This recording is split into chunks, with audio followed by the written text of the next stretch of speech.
Bom dia, nono ano. Como é que vocês estão? Terça-feira, friozinho, final, nos encaminhando para o final da primavera. Olha só as maluquices do nosso glorioso tempo atmosférico, não é? O que não é o clima, senão dentro das suas peculiaridades. Bom, senhoras e senhores, vou dar prosseguimento à discussão do meio técnico científico informacional e, por consequência, a revolução técnica científica informacional dentro da Organização Econômica da Ásia, da Europa e mais para frente na Oceania, certo? Moçada, é o seguinte, falamos rapidamente ontem sobre a interação entre técnica, ciência e informação, né? E como cada uma delas depende de si para continuar existindo e para além disso também, o como que as interações da técnica, da ciência e da informação acabam gerando para a gente outros fenômenos que são importantes para a nossa compreensão do mundo na atualidade. Ora, vejam, do ponto de vista da geografia, ah, o meio técnico científico informacional ele é um estágio caracterizado pela artificialização do espaço geográfico, tá? Sendo marcado pela transformação promovida pelas atividades humanas e pela maior difusão das técnicas, ou seja, o meio técnico científico informacional ele é resultado do nosso trabalho, das nossas atividades humanas e da forma com que essas atividades são desenvolvidas em todo e qualquer lugar, impactando na nossa realidade, mas principalmente impactando na realidade dos lugares, porque como nós sabemos, uma coisa não vive separada da outra, nós vivemos em lugares, nós temos o nosso cotidiano, a nossa percepção de vida. Tá? Bom, o caso é que o meio técnico científico informacional ele é fruto do processo de globalização, certo? Na verdade, elas se retroalimentam, né? O meio técnico científico informacional ele é dependente da globalização e a globalização é um fenômeno relacionado ao meio técnico científico informacional. Por quê?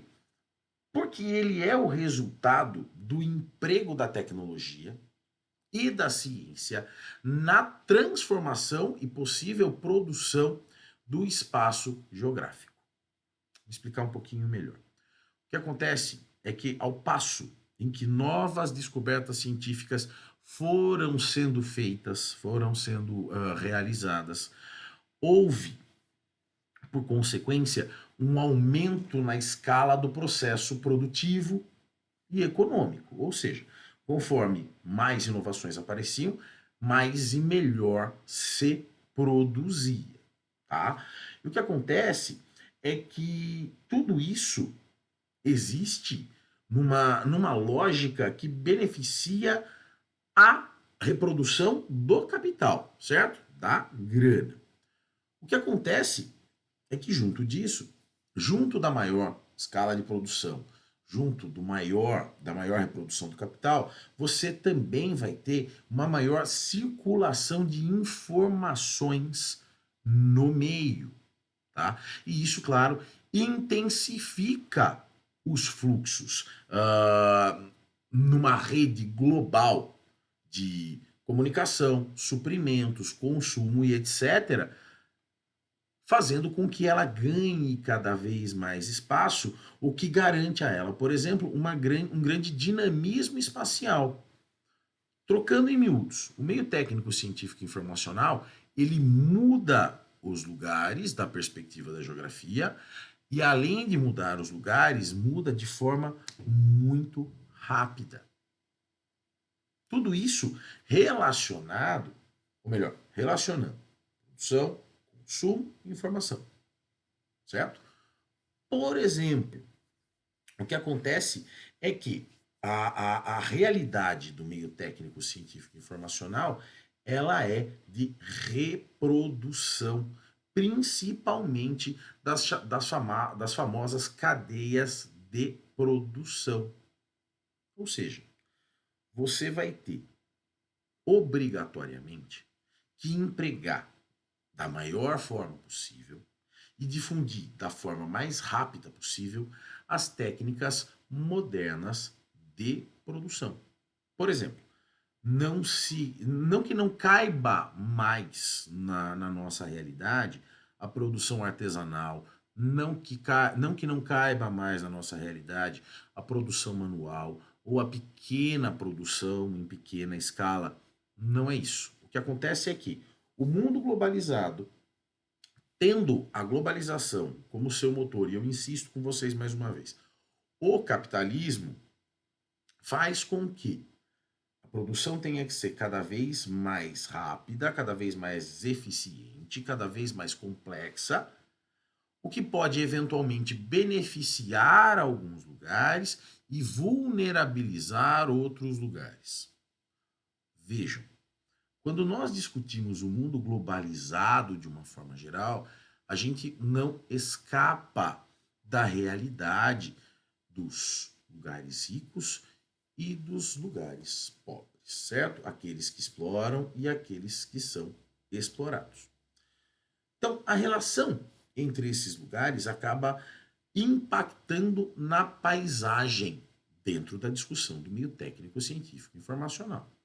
Não dá para que a gente espere que o meio, a paisagem, o lugar, o espaço não seja alterado dependendo da condição e da situação que determinado lugar ocupa no mundo globalizado. Ora, o avanço do meio técnico, científico e informacional, ele impacta a dinâmica do espaço geográfico, desde a economia mundial, que não é mais uma economia isolada, por exemplo, se nós pensarmos em bancos, em grandes empresas transnacionais, etc., e mesmo da perspectiva de consumo. E claro, sob essa perspectiva de consumo, a gente vai ter uma sociedade também impactada, certo? O meio científico e informacional, ele traz consigo uma intensificação dos fluxos de capitais, grana, mercadorias e pessoas sobre um espaço que é conectado por meio de redes, certo? Redes de comunicação, redes de transporte, redes de logística, assim por diante. Tudo bem. Surge do meio técnico, científico e informacional uma nova divisão internacional do trabalho. Se inicialmente a divisão internacional do trabalho estava relacionada especificamente a produções muito especializadas em determinados lugares, hoje não. Hoje eu consigo, ou melhor, hoje todos nós conseguimos, dentro do mundo, realizar as mais diversas atividades, ainda que você tenha uma especialização produtiva em alguns lugares. Por exemplo, o Brasil é o maior produtor de proteína animal do mundo e é o maior produtor de grãos do mundo. Agora, o fato do Brasil ser o maior produtor de proteína animal do mundo e o maior produtor de grãos do mundo significa que o Brasil se encontra numa cadeia global de produção. A gente não produz essas coisas exclusivamente para serem consumidas aqui, pelo nosso rebanho, pela nossa população e etc.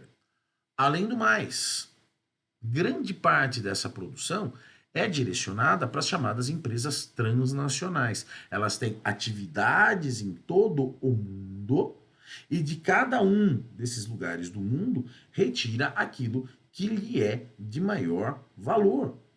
Por exemplo, uma empresa como a Cargill, uma reconhecida transnacional do agronegócio. Ela está no Brasil, ela está no Paraguai, ela está na Argentina, ela está nos Estados Unidos, ela está na Ucrânia, ela está no Sudeste Asiático, enfim, se beneficiando do ponto de vista da produção, mas também, por outro lado, entregando as suas soluções em todos esses lugares, buscando, claro, maior produtividade e maior lucro. Agora, Tudo isso só é possível graças ao desenvolvimento tecnológico, principalmente das comunicações. Ora, se eu tenho a sede de uma empresa e essa sede de uma empresa precisa mandar uma ordem para determinado lugar, essa ordem precisa ser respondida da forma mais rápida possível e mais pronta possível. Nós não vivemos mais no período da carta.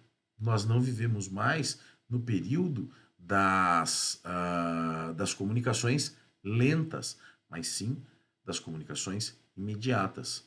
Celular, por exemplo, computador, internet, as redes de telecomunicações e comunicações de uma forma geral, bem como as redes de transporte. Ora, eu melhoro malhas viárias, rodoviárias, ferroviárias, certo? Eu consigo ampliar o meu negócio baseado na infraestrutura que sofreu uma melhoria por conta do avanço tecnológico. E, claro, também por conta do avanço da ciência, com maior aplicação do conhecimento científico na produção econômica. Ora, estamos falando só de agronegócio, mas não é necessário só falar, não é, né, não é possível falar só de agronegócio.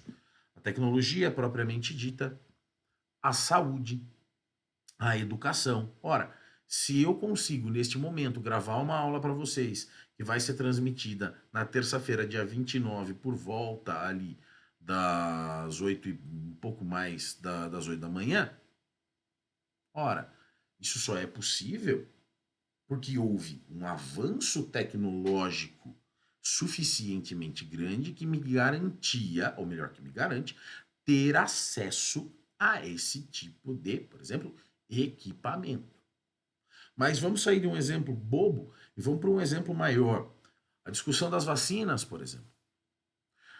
As vacinas inicialmente produzidas, por exemplo, no combate ao Covid-19, elas mostraram para a gente que Índia e China não são só lugares entupidos de pessoas. São muito mais do que isso. A China, no desenvolvimento, por exemplo, da Coronavac, né, que foi a primeira vacina aplicada aqui no Brasil lá em 2020. Certo? 2021, perdão.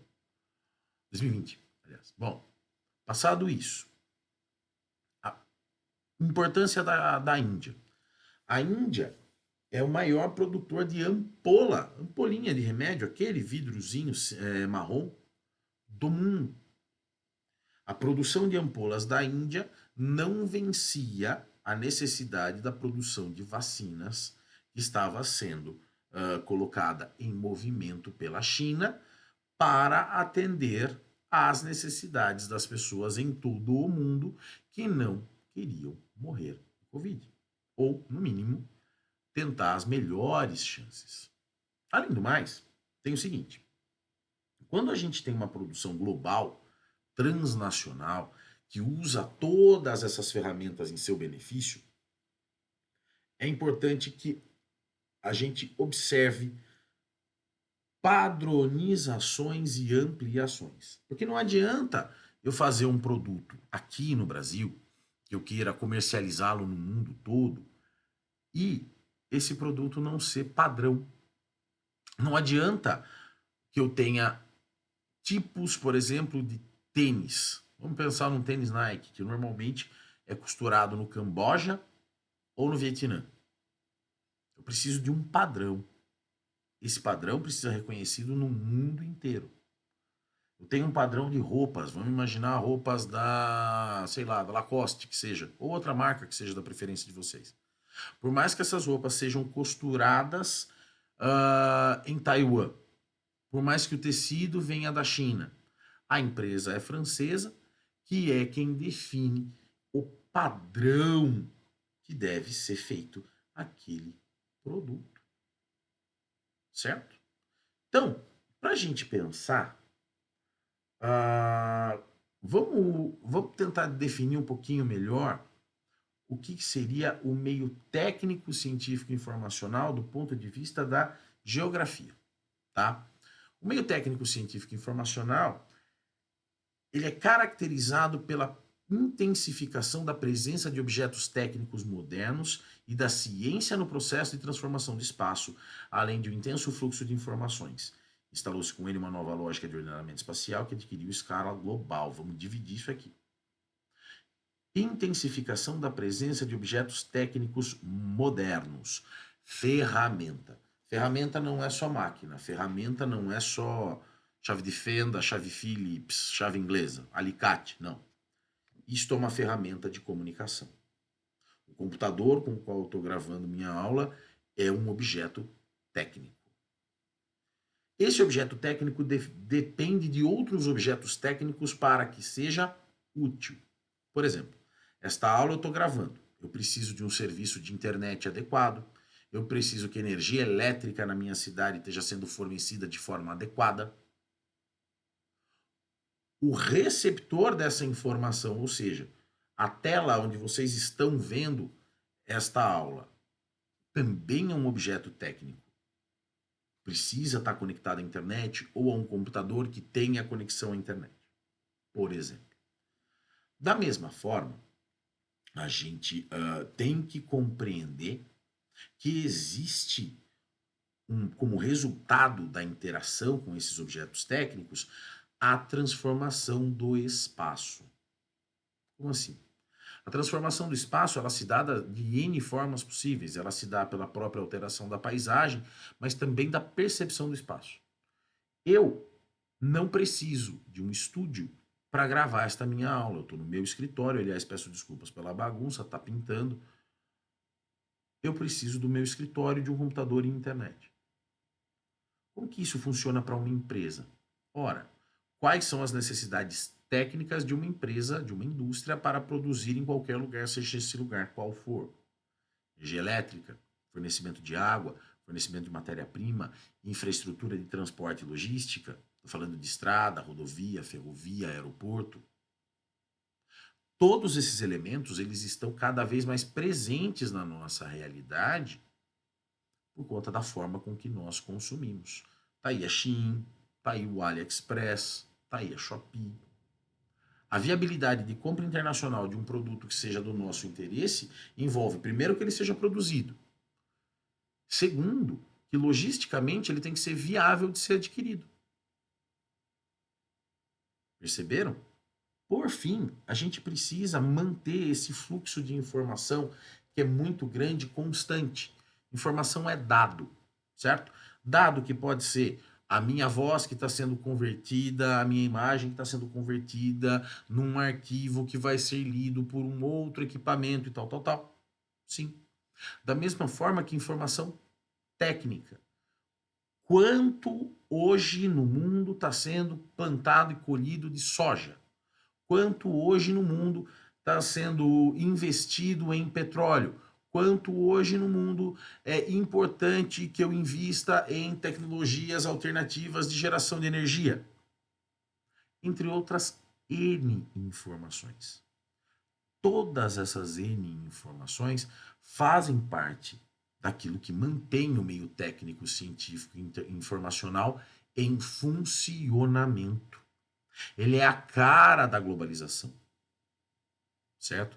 Então, se a gente consegue desenhar, pelo avanço dos processos industriais, pelo avanço dos processos científicos, pelo avanço dos processos produtivos, pelo avanço também e mudança nas características de produção e consumo, a gente entende o meio técnico, científico e informacional. É onde nós estamos hoje. É uma revolução? Sim, de certa forma, sim.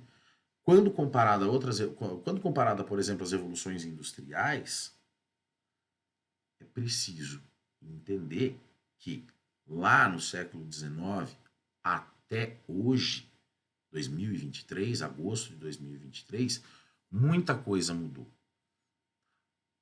O fato de nós consumirmos e produzirmos não mudou, mas a forma com que produzimos e consumimos mudou, e mudou drasticamente, graças à compreensão do tal do meio técnico, científico e informacional, que nada mais é um conjunto de ações humanas, científicas, de produção, de capital, de transporte, etc., que se convertem naquilo que nós vivemos, naquilo que nós fazemos e naquilo que nós consumimos.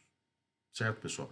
É o seguinte, eu vou deixar um outro videozinho para vocês em complemento a este, e daí na próxima semana a gente volta a conversar sobre esse tema, tá bom? Fiquem despreocupados que tudo vai dar certo, tá bom? Fiquem bem, se cuidem. Eu vou colocar também lá no Class App para vocês alguns temas para vocês tomarem nota, mas fiquem tranquilos que o nosso caminho vai ser trilhado sem muito problema, tá bom? Obrigado, pessoal. Fiquem bem, se cuidem. Até a próxima. Tchau, tchau.